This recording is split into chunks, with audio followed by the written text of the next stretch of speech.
Are you quiet quitting? What does that even mean? I'm Kalila Reynolds, financial journalist and educator based in Jamaica. So in one of my recent videos, I asked, are Jamaicans getting lazier? And that was based on the Planning Institute of Jamaica's report that labor productivity is down slightly. This essentially means that Jamaicans aren't producing as much despite having record low unemployment. The overwhelming response from you online was that Jamaicans are not getting lazier, but doing the bare minimum to collect a paycheck. And while this may not be new, there's a new term for it: quiet quitting. According to Investopedia, quiet quitting is when you do just enough to avoid being fired. You're not giving your job any extra time, effort, or enthusiasm than absolutely necessary. No staying late, no coming in early, no extras, just the bare minimum. Think about those coworkers who even refuse to participate in Christmas Pixie or go on the work beach trip. I remember a tweet a few years ago that said the only thing Jamaicans take seriously is the 5 in 9 to 5. And although this has been going on for years, it started to get more attention towards the tail end of the pandemic. We're technically still experiencing the Great Resignation. This year, PwC surveyed over 50,000 employees for their Hopes and Fears Global Workforce Survey.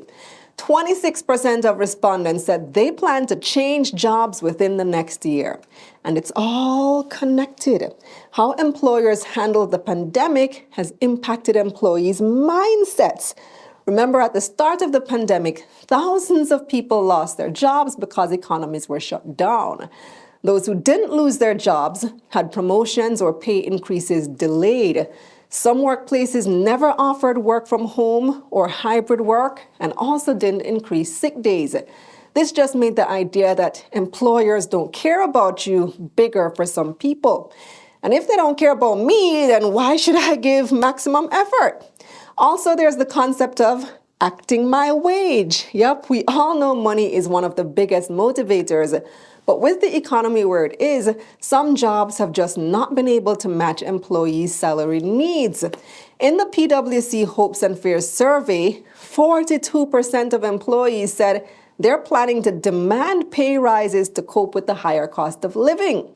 And this is also probably why you had the Bank of Jamaica's governor coming out to warn against significant salary increases.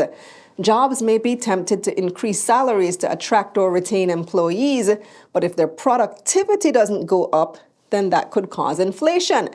But wouldn't a pay raise motivate workers to produce more? It's giving what came first, the chicken or the egg. In any case, researchers are split on whether quiet quitting is actually becoming more of a problem. A 2020 survey of workers aged 18 and older found that quiet quitters make up at least half of the U.S. workforce. On the other hand, you have researchers saying that's no more than it was in the 2000s. There just wasn't a baseline before because no one was actually researching it.